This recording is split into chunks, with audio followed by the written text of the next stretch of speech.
Hello viewers, आज के video में हम देखने वाले हैं कक्षा 9वीं संस्कृत विषय का पेपर। तो शुरू करते हैं। प्रश्न है उचित विकल्पम चित्वा लिखत। प्रश्न नंबर पहला, सही विकल्प चयन कर लिखना है। इसका पहला प्रश्न है रमा शब्दस्य सप्तमी विभक्ते एक वचनम रूपम अस्ति। रमा शब्द का सप्तमी विभक्ति का एक वचन रूप क्या है? तो इसका उत्तर है रमायाम। रमायाम। दूसरा है पत्र शब्दस्य प्रथमा विभक्ते बहुवचनम रूपम अस्ति। पत्र शब्द का प्रथमा विभक्ति में बहुवचन रूप क्या होगा? तो यह होगा पत्राणि। इसके बाद तीसरा है राम शब्दस्य चतुर्थी विभक्ते एकवचन रूपम अस्ति। राम शब्द का चतुर्थी विभक्ति में एकवचन रूप क्या है? तो यह होगा रामाय। इसके बाद चौथा क्वेश्चन है फल शब्दस्य द्वितीया विभक्ते द्विवचनम रूपम भवति। फल शब्द का द्वितीय विभक्ति में द्विवचन रूप क्या होगा? तो इसका उत्तर होगा फले। इसके बाद अगला पांचवा प्रश्न है अधोलिखितेषु अव्यय पदम न अस्ति। नीचे लिखे में से अव्यय पद नहीं है। न लिखा मतलब जो नहीं है वह बताना है। तो यहाँ पे जो दे रखे अत्र, कुत्र, छात्र और तत्र, इनमें से जो छात्र है यह अव्यय नहीं है। इसके अलावा जो अत्र, कुत्र और तत्र है यह अव्यय पद है। अगला प्रश्न है अधोलिखितेषु अव्यय पदम अस्ति। तो नीचे लिखे पदों में से अव्यय पद कौन सा यह बताना है। तो यहाँ पे जो अव्यय पद है वह एव। अगला प्रश्न नंबर दूसरा है कोष्टकात चित्वा रिक्त स्थानानि पूरयत। तो कोष्टक में जो दिए गए हैं उसमें से हमें रिक्त स्थानों की पूर्ति करनी है। तो रिक्त स्थानों की पूर्ति हम यहाँ कर देंगे। तो पहला प्रश्न है पश्यति तस्मिन् पदे धातु अस्ति। पश्यति इस पद में धातु कौन सी है? तो यहाँ ऑप्शन दे रखा है पश्य और दृश्य। तो यहाँ पे जो दृश्य यह धातु है, दृश्य। दूसरा है भविष्यति तस्मिन् पदे लकार अस्ति। भविष्यति इस पद में कौन सा लकार है? तो यहाँ पर लकार है लट। लट ये वाला आएगा आंसर। तीसरा है लंग्य लकारस्य उदाहरणम अस्ति। लंग्य लकार का उदाहरण कौन सा है? तो इसका उदाहरण है अगच्छत। अगच्छत। इसके बाद है गम धातु रूपम अस्ति। गम धातु, गम में धातु का रूप कौन सा है? तो यहाँ पे है पठति या गच्छति। तो इसका उत्तर है गच्छति। अगला है प्रभवती पदे उपसर्ग अस्ति। प्रभवती इस पद में उपसर्ग क्या है? तो यहाँ जो उपसर्ग है वह है प्र। अगला है अनुपसर्गस्य उदाहरणम अस्ति। अनुपसर्ग का एक उदाहरण कौन सा होगा? तो यहाँ पे होगा अनुगच्छति। अनुगच्छति। इसके बाद प्रश्न नंबर तीसरा है उचितम युग्म मेलनम कुरुत। तो यहाँ पे हमें सही जोड़ी बनानी है। यहाँ पे खंड अ में दे रखा है सूर्यः धन उदयः जल प्रवाहे विद्यायाः अभ्यासः पत्र पुष्पे च धन एकाकिनी और इति धन उक्तवा। तो इधर जो खंड ब में है पत्रम च पुष्पम च चेकाकिनी इत्युक्त्वा सूर्योदयः जलस्य प्रवाहे और विद्याभ्यास। तो जोड़ी बना देंगे सूर्यधन उदयः, इसकी जोड़ी बनेगी सूर्योदयः से। तो यहाँ पे एक नंबर की जोड़ी यहाँ बनेगी। जल प्रवाहे इसकी जोड़ी बनेगी जलस्य प्रवाहे। तो यहाँ दूसरे नंबर की जोड़ी बनेगी। तीसरा है विद्याया अभ्यासः, इसकी जोड़ी बनेगी विद्याभ्यास से। तो यहाँ पे तीसरे नंबर की जोड़ी बनेगी। चौथा है पत्र पुष्पे, तो इसकी जोड़ी बनेगी पत्रम च पुष्पम च, यहाँ से चौथे नंबर की। पांचवा है च धन एकाकिनी, इसकी जोड़ी बनेगी चेकाकिनी और इति धन उक्तवा से बनेगा इत्युक्तवा। तो इस प्रकार से जोड़ियां बनेगी। इसके बाद जो एक पदेन उत्तरम लिखा थे उसके उत्तर हमने यहाँ लिख रखे हैं। इस तरह से आपको करना है इसको। इसका पहला है पठित्वा तस्मिन् पदे कः प्रत्यय अस्ति। पठित्वा इस पद में कौन सा प्रत्यय है? तो इसमें कत्वा प्रत्यय है।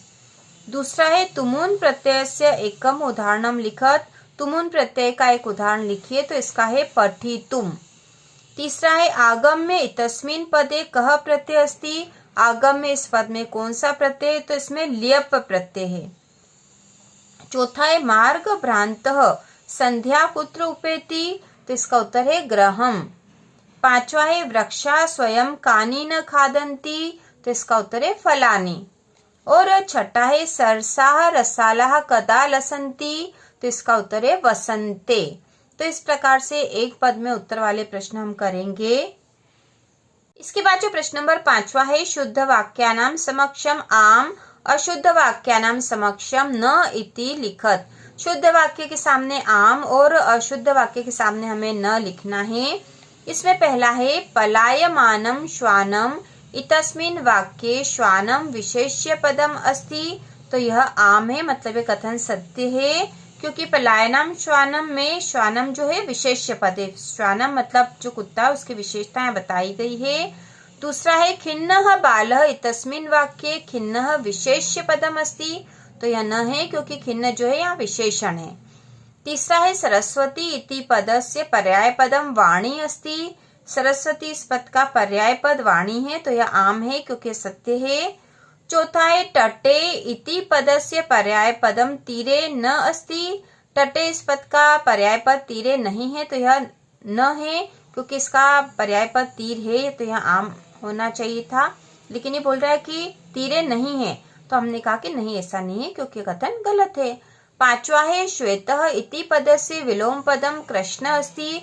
श्वेत इस पद का विलोम कृष्ण है, तो यह आम है। और अधः इति पदस्य विलोम पदम ऊपरी न अस्ति, तो यह न आएगा।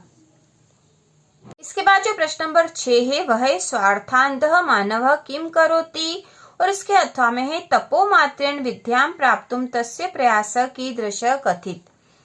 प्रश्न नंबर 7वां है तपोदत्तः केन प्रकारेण विद्यां प्राप्तुम प्रवृत्तो अभवत्। और इसके अथवा में है बालः कदा क्रीडितुम अगच्छत्। प्रश्न नंबर 8 है जंतवः केन तुष्यन्ति। और इसके अथवा में है अरुणे मतानुसारं मनः कीदृशः भवति। अगला प्रश्न 9वां है वसंते किम भवति। और इसके अथवा में है बालिकया पूर्व कीदृशः काकः न दृष्ट आसीत्। तो इन सारे प्रश्नों के उत्तर हम आगे वीडियो में करेंगे। प्रश्न नंबर 10वां है कालः कस्य रसं पिबति। इसके बाद जो प्रश्न नंबर 11वां है रेखांकित पदानि अधिकृत्य प्रश्न निर्माणं कुरुत। तो ये जो रेखांकित पद है इससे हमें प्रश्न निर्माण करना था। कोपी दो मतलब कोई से दो करने हैं। तो इसमें पहला है मोदकानि पूजा निमित्तानि रचितानि आसन। तो यहाँ पे मोदकानि है, इसके स्थान पे आ जाएगा कानी। जब हम उत्तर लिखेंगे तो यहाँ मोदकानि की जगह लिख देंगे कानी पूजा निमित्तानि रचितानि आसन और आखिरी में प्रश्नवाचक चिन्ह आ जाएगा। तो ये प्रश्न का निर्माण इससे हो जाएगा। दूसरा है सूर्योदयात पूर्वमेव बालिका तत्रोपस्थिता। तो यहाँ पे सूर्योदयात के स्थान पर हम यहाँ पे लिखेंगे कस्मात।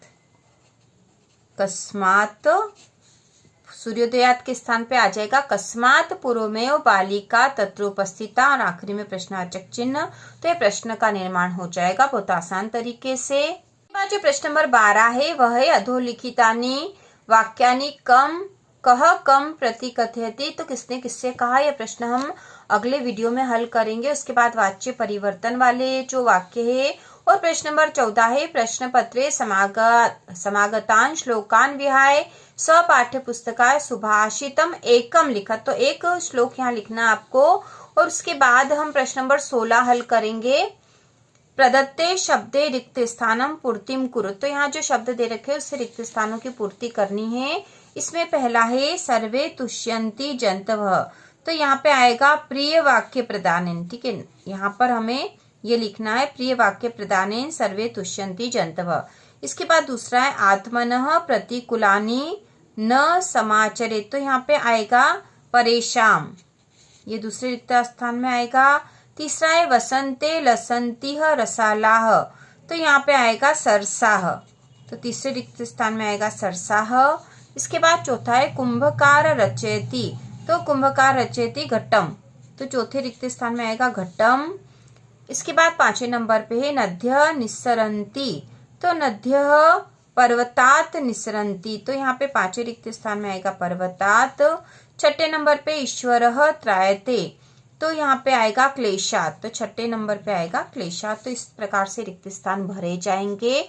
इसके बाद के जो प्रश्न है जिसमें गद्यांश है, अपठित है और घटनानुसार जमाने वाले जो क्वेश्चन है, इसके साथ ही निबंध और प्रार्थना पत्र वह हम अगले वीडियो में तैयार करेंगे। तो इसी प्रकार के और वीडियो देखने के लिए कक्षा 9वीं की संपूर्ण तैयारी के लिए चैनल को सब्सक्राइब कीजिए।